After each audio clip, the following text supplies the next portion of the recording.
Hello friends, welcome to Arpita Kannada vlogs. ನಾನು ಇವತ್ತು ಇಲ್ಲಿ ಗೋಲಿ ಬಜೆ ಅಥವಾ ಮಂಗಳೂರು ಬಜ್ಜಿ ಅಂತ ಏನ್ ಹೇಳ್ತಾರೆ, ಇದನ್ನ ನಾವು ಮನೆಯಲ್ಲೇ ಹೇಗ್ ಮಾಡ್ಕೊಳ್ಳೋದು ಅನ್ನೋದನ್ನ ತೋರಿಸ್ಕೊಡ್ತಾ ಇದೀನಿ. ತುಂಬಾ ಚೆನ್ನಾಗಿರುತ್ತೆ, ರುಚಿಯಾಗಿರುತ್ತೆ. ನಾವು ಮಾರ್ನಿಂಗ್ ಬ್ರೇಕ್ಫಾಸ್ಟ್ಗೆ ಮಾಡ್ಕೊಳ್ಬಹುದು ಅಥವಾ ಈವ್ನಿಂಗ್ ಸ್ನಾಕ್ಸ್ ಆಗಿ ಕೂಡ ಮಾಡ್ಕೊಡಬಹುದು. ಬನ್ನಿ ಹಾಗಾದ್ರೆ ಇವಾಗ ಇದನ್ನ ಹೇಗ್ ಮಾಡೋದು ಅಂತ ನೋಡ್ತಾ ಹೋಗೋಣ. ಇದಕ್ಕೆ ಮೊದಲನೇದಾಗಿ ನಾವು ಹಿಟ್ಟನ್ನ ರೆಡಿ ಮಾಡ್ಕೊಳ್ಬೇಕಾಗತ್ತೆ. ಇಲ್ಲಿ ನೋಡ್ತಾ ಇದೀರಲ್ಲ, ನಾನು ಈ ಕಪ್ ನಲ್ಲಿ 2 ಕಪ್ ಆಗುವಷ್ಟು ಮೈದಾ ಹಿಟ್ಟನ್ನ ತಗೊಂಡಿದ್ದೀನಿ. ನಾವು ಗೋಲಿ ಬಜೆಗೆ ಮೈದಾ ಹಿಟ್ಟನ್ನ ಯೂಸ್ ಮಾಡ್ಕೊಳ್ಬೇಕಾಗತ್ತೆ.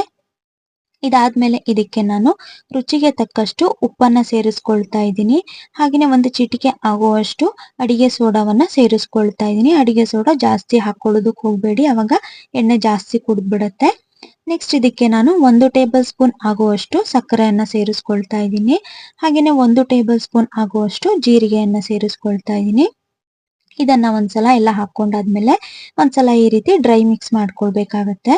ಇದಾದ್ಮೇಲೆ ನೆಕ್ಸ್ಟ್ ಇದಕ್ಕೆ ನಾನು ಸುಮಾರು 2 ಟೇಬಲ್ ಸ್ಪೂನ್ ಆಗುವಷ್ಟು ಕೊತ್ತಂಬರಿ ಸೊಪ್ಪನ್ನ ಈ ರೀತಿ ಚಿಕ್ಕದಾಗಿ ಕಟ್ ಮಾಡ್ಕೊಂಡು ಹಾಕೊಳ್ತಾ ಇದ್ದೀನಿ. ನೆಕ್ಸ್ಟ್ ಇದಕ್ಕೆ ನಾನು 2 ಹಸಿಮೆಣಸಿನಕಾಯಿನ ಈ ರೀತಿ ಕಟ್ ಮಾಡ್ಕೊಂಡು ಹಾಕೊಳ್ತಾ ಇದ್ದೀನಿ. ನಂತರ ಇದಕ್ಕೆ ಸುಮಾರು 2 ಟೇಬಲ್ ಸ್ಪೂನ್ ಆಗುವಷ್ಟು ಹಸಿ ತೆಂಗಿನಕಾಯಿಯನ್ನ ಕೂಡ ಹೀಗೆ ಕಟ್ ಮಾಡ್ಕೊಂಡು ಹಾಕೊಳ್ತಾ ಇದ್ದೀನಿ. ನೆಕ್ಸ್ಟ್ ಸುಮಾರು 1 ಇಂಚ್ ಆಗುವಷ್ಟು ಶುಂಠಿಯನ್ನ ಕೂಡ ಹೀಗೆ ಕಟ್ ಮಾಡ್ಕೊಂಡು ಹಾಕೊಳ್ತಾ ಇದ್ದೀನಿ. ನಿಮ್ಗೆ ಈ ರೀತಿ ಬಾಯಿಗೆ ಸಿಗೋದು ಇಷ್ಟ ಆಗಲ್ಲ ಶುಂಠಿ ಅನ್ನೋ ಹಾಗಿದ್ರೆ ಚಿಕ್ಕದಾಗಿ ತುರಿದು ಕೂಡ ಹಾಕೊಳ್ಬಹುದು. ಇದನ್ನೆಲ್ಲ ಹಾಕೊಂಡಾದ್ಮೇಲೆ ಒಂದ್ಸಲ ಈ ರೀತಿ ಚೆನ್ನಾಗಿ ಮಿಕ್ಸ್ ಮಾಡ್ಕೊಳ್ಳಿ. ಮಿಕ್ಸ್ ಮಾಡ್ಕೊಂಡಾದ್ಮೇಲೆ ನೆಕ್ಸ್ಟ್ ನಾವು ಇದಕ್ಕೆ ಮೊಸರನ್ನ ಹಾಕೊಂಡು ಕಲಿಸ್ಕೊಳ್ಬೇಕಾಗತ್ತೆ.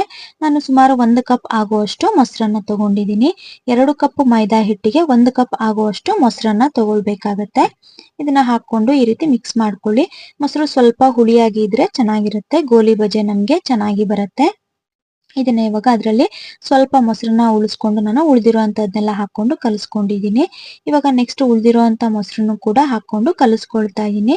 ನಮ್ಗೆ ಗೋಲಿ ಬಜೆಗೆ ಹಿಟ್ಟು ಸಾಫ್ಟ್ ಆಗಿ ಬರ್ಬೇಕು, ಅವಾಗ ಚೆನ್ನಾಗಿ ಬರುತ್ತೆ. ಇದನ್ನು ಕೂಡ ಹಾಕೊಂಡು ಕಲಿಸ್ಕೊಳ್ತಾ ಇದ್ದೀನಿ. ನೆಕ್ಸ್ಟ್ ನಮ್ಗೆ ಬೇಕು ಅನ್ಸಿದ್ರೆ ಮಾತ್ರ ನಾವು ಆಡ್ ಮಾಡ್ಕೊಳ್ಳೋಣ ಮೊಸರನ್ನ. ನೆಕ್ಸ್ಟ್ ಹಿಟ್ಟು ಗಟ್ಟಿ ಆಯ್ತು ಅನ್ಸಿದ್ರೆ ಮಾತ್ರ ಇವಾಗ ನಾನು ಮೊಸರನ್ನ ಸೇರಿಸ್ಕೊಳ್ತಾ ಇದ್ದೀನಿ. ನೀವು ಇದ್ರ ಬದಲು ಮೊಸರು ಬದಲು ನೀವು 2 ಟೇಬಲ್ ಸ್ಪೂನ್ ಆಗುವಷ್ಟು ನೀರನ್ನು ಕೂಡ ಸೇರಿಸ್ಕೊಳ್ಬಹುದು. ಬಟ್ ನಾನು ಪೂರ್ತಿ ಮೊಸರಲ್ಲೇನೆ ಹಿಟ್ಟನ್ನ ಕಲಿಸ್ಕೊಳ್ತಾ ಇದ್ದೀನಿ. ಇವಾಗ 2 ಟೇಬಲ್ ಸ್ಪೂನ್ ಆಗುವಷ್ಟು ಮೊಸರನ್ನ ಹಾಕೊಂಡು ಹಿಟ್ಟನ್ನ ಕಲಿಸ್ಕೊಳ್ತಾ ಇದ್ದೀನಿ. ಹಿಟ್ಟು ಚೆನ್ನಾಗಿ ಸಾಫ್ಟ್ ಆಗಿ ಇರ್ಬೇಕು ನಮ್ಗೆ, ಆ ರೀತಿ ಚೆನ್ನಾಗಿ ಕಲಿಸ್ಕೊಳ್ಳಿ. ಇದಾದ್ಮೇಲೆ ಹಿಟ್ಟು ಎಲ್ಲ ಕಲಸಿ ಆದ್ಮೇಲೆ ನಿಮ್ಗೆ ನೆಕ್ಸ್ಟ್ ನಾನು ತೋರಿಸ್ತಾ ಇದ್ದೀನಿ ನೋಡಿ. ಇದಾದ್ಮೇಲೆ ನಾವು ಹಿಟ್ಟನ್ನ ಈ ರೀತಿ ನಾನು ತೋರಿಸ್ತಾ ಇದೀನಲ್ಲ, ಸರ್ಕ್ಯುಲರ್ ಮೋಷನ್ ನಲ್ಲಿ ಈ ರೀತಿ ಕಲಿಸ್ಕೊಳ್ಬೇಕಾಗತ್ತೆ. ಒಂದ್ 2 ರಿಂದ 3 ನಿಮಿಷ ಈ ರೀತಿ ಸರ್ಕ್ಯುಲರ್ ಮೋಷನ್ ನಲ್ಲಿ ಹಿಟ್ಟನ್ನ ಮಿಕ್ಸ್ ಮಾಡ್ಕೊಳ್ಳಿ. ಹೀಗ್ ಮಾಡ್ಕೊಳ್ಳೋದ್ರಿಂದ ನಮ್ಗೆ ಗೋಲಿ ಬಜೆ ಸ್ಪಾಂಜಿ ಆಗಿ ಫ್ಲಫಿ ಆಗಿ ಬರುತ್ತೆ, ತುಂಬಾ ಚೆನ್ನಾಗಿ ಬರುತ್ತೆ. ಈ ರೀತಿ ಕಲಿಸ್ಕೊಂಡ್ ಆದ್ಮೇಲೆ ಹಿಟ್ಟನ್ನ ನಾವು ನೆನೆಯೋದಕ್ಕೆ ಬಿಡ್ಬೇಕಾಗತ್ತೆ. ಇದಾದ್ಮೇಲೆ ಹಿಟ್ಟನ್ನ ನಾನು ಸುಮಾರು 1 ಗಂಟೆಗಳ ಕಾಲ ಇಲ್ಲಿ ನೆನೆಯೋಕೆ ಬಿಡ್ತಾ ಇದ್ದೀನಿ. ಇವಾಗ ನೆಕ್ಸ್ಟ್ ನೋಡ್ತಾ ಇದೀರಲ್ಲ, ನಾನು ಇದನ್ನ ಹಿಟ್ಟನ್ನ 1 ಗಂಟೆ ಚೆನ್ನಾಗಿ ನೆನೆಯೋದಕ್ಕೆ ಬಿಟ್ಟಿದ್ದೆ. ಹಿಟ್ಟು ಚೆನ್ನಾಗಿ ನೆಂದಿದೆ. ಇವಾಗ ನೋಡ್ತಾ ಇದೀರಾ ಎಷ್ಟು ಸಾಫ್ಟ್ ಆಗಿ ಆಗಿದೆ. ಒಂದು ಒಳ್ಳೆ ಕನ್ಸಿಸ್ಟೆನ್ಸಿಗೆ ಬಂದಿರತ್ತೆ ಈ ರೀತಿ ಹಿಟ್ಟು ಚೆನ್ನಾಗಿ ನೆಂದ ಮೇಲೆ. ಇದಾದ್ಮೇಲೆ ಮತ್ತೆ ಇದನ್ನ ನಾವು ಒಂದ್ಸಲ ಚೆನ್ನಾಗಿ ಕಲಿಸ್ಕೊಳ್ಬೇಕಾಗುತ್ತೆ. ಇದೇ ರೀತಿ ಸರ್ಕ್ಯುಲರ್ ಮೋಷನ್ ನಲ್ಲಿ ಒಂದ್ಸಲ ಕಲಿಸ್ಕೊಳ್ಳಿ ಈ ರೀತಿ. ಇದಾದ್ಮೇಲೆ ಹಿಟ್ಟು ನಮ್ಗೆ ರೆಡಿ ಆಗಿದೆ. ಇವಾಗ ನಾವು ಇದನ್ನ ಡೀಪ್ ಫ್ರೈ ಮಾಡ್ಕೊಳ್ಬೇಕಾಗತ್ತೆ. ನಾನು ಮೊದಲೇನೆ ಎಣ್ಣೆಯನ್ನ ಕಾಯೋದಕ್ಕೆ ಇಟ್ಕೊಂಡಿದ್ದೆ. ನೋಡ್ತಾ ಇದಿರಲ್ಲ, ಎಣ್ಣೆ ಚೆನ್ನಾಗಿ ಕಾದಿರ್ಬೇಕು ನಮ್ಗೆ ಗೋಲಿ ಬಜೆಯನ್ನ ಹಾಕೊಳ್ಳೋದಕ್ಕೂ ಮೊದಲು. ಇವಾಗ ನೆಕ್ಸ್ಟ್ ಇಲ್ಲಿ ನಾನು ಒಂದು ಚಿಕ್ಕ ಬೌಲ್ ನಲ್ಲಿ ನೀರನ್ನ ಇಟ್ಕೊಂಡಿದ್ದೀನಿ. ನೀರಿನಲ್ಲಿ ಸ್ವಲ್ಪ ಕೈಯನ್ನ ಹತ್ಕೊಂಡು ನೆಕ್ಸ್ಟ್ ಈ ರೀತಿ ಹಿಟ್ಟನ್ನ ಸ್ವಲ್ಪ ತಗೊಂಡು ನಾವು ಗೋಲಿ ಬಜೆಯನ್ನ ಎಣ್ಣೆಯಲ್ಲಿ ಹಾಕೊಳ್ಬೇಕಾಗತ್ತೆ. ಈ ರೀತಿ ಮಾಡೋದ್ರಿಂದ ನಮ್ಗೆ ಹಿಟ್ಟು ಕೈಗೆ ಅಂಟೋದಿಲ್ಲ. ನಿಮಗೆ ಯಾವ ಸೈಜ್ಗೆ ಬೇಕೋ ಆ ಸೈಜ್ಗೆ ನೀವು ಗೋಲಿ ಬಜೆಯನ್ನ ಹಾಕೊಳ್ಬಹುದು. ಆದಷ್ಟು ಈ ರೀತಿ ಮೀಡಿಯಂ ಸೈಜ್ ನಲ್ಲೇನೆ ಹಾಕೊಳ್ಳಿ. ಯಾಕೆಂದ್ರೆ ನಾವು ಎಣ್ಣೆಯಲ್ಲಿ ನೆಕ್ಸ್ಟ್ ಹಾಕಿದ ತಕ್ಷಣ ಇದು ಹಾಕ್ತಾ ಇದ್ದಾಗನೆ ನೋಡ್ತಾ ಇದ್ದೀರಾ ಸೈಜ್ ನಮ್ಗೆ ದಪ್ಪ ಆಗ್ತಾ ಇದೆ ಗೋಲಿ ಬಜೆದು. ಹಾಗಾಗಿ ನೀವು ಮೀಡಿಯಂ ಸೈಜ್ ನಲ್ಲೇ ಹಾಕೊಳ್ಳಿ, ಅವಾಗ ಕರೆಕ್ಟ್ ಆಗಿ ಬರುತ್ತೆ. ಈ ರೀತಿ ಎಲ್ಲ ನೋಡ್ತಾ ಇದ್ರೆ ಎಲ್ಲ ಗೋಲಿ ಬಜೆಗಳನ್ನ ನಾನು ಹಾಕೊಂಡಿದ್ದೀನಿ. ಇದಾದ್ಮೇಲೆ ಇದನ್ನ ನಾವು ಮೀಡಿಯಂ ಫ್ಲೇಮ್ ನಲ್ಲೇ ನಾವು ಕರಿಬೇಕಾಗತ್ತೆ. ಇದು ಎಲ್ಲ ನಮ್ಗೆ ಕಲರ್ ಚೇಂಜ್ ಆಗಿ ಗೋಲ್ಡನ್ ಬ್ರೌನ್ ಕಲರ್ ಬರ್ಬೇಕು. ಇವಾಗ ನೋಡ್ತಾ ಇದ್ದೀರಲ್ಲ, ಗೋಲ್ಡನ್ ಬ್ರೌನ್ ಕಲರ್ ಬಂದಿದೆ ಎಲ್ಲ ನಮ್ಗೆ. ಇಷ್ಟ ಆದ್ರೆ ಸಾಕಾಗತ್ತೆ.